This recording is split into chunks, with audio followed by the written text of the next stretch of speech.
పెండింగ్లో ఉన్న 2 సిబిఐ కేసులను తెలంగాణ హైకోర్టు కొట్టివేసినట్లు టీడీపీ నేత కందికుంట వెంకటప్రసాద్ తెలిపారు. 2014 ఎన్నికల్లో తనపై పోటీ చేసిన వైసీపీ ఎమ్మెల్యే సిద్ధారెడ్డి పిఏ సుప్రీంకోర్టులో ఎస్ఎల్పీ నమోదు చేశారన్నారు. ఇక ఈ కేసులను త్వరగా పరిష్కరించి తీర్పు ఇచ్చేలా హైకోర్టుకు ఉత్తర్వు ఇవ్వాలని కోరుతూ సుప్రీంకోర్టును తాను ఆశ్రయించినట్లు తెలిపారు. సీఎం జగన్కు ధైర్యం ఉంటే ఆయన మీద ఉన్న కేసులో త్వరగా తీర్పు ఇవ్వండి అని హైకోర్టులో కానీ సుప్రీంకోర్టును కానీ ఆశ్రయించాలని కందికుంట అన్నారు.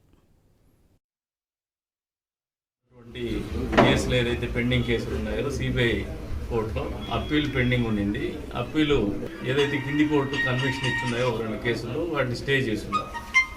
రాజకీయంగా నా మీద పోటీ చేసినటువంటి ప్రత్యర్థి పిఏ అయినటువంటి వ్యక్తి సుప్రీంకోర్టు పోయినప్పుడు ఎస్ఎల్పి ఫైల్ చేసిన స్పెషల్ లీవ్ పిటిషన్ ఏదైతే స్టే ఉందో, నాకు అగెనెస్ట్ కన్విక్షన్ స్టే ఉందో అది ఎస్ఎల్పి కింద డిస్మిస్ చేయాలని చెప్పేసి. బట్ సుప్రీంకోర్టు వాదనలు విన్నప్పుడు ఆల్రెడీ నాకు 2019లో ఎలక్షన్లో పోటీ చేసినాను, ఓడిపోయినాను.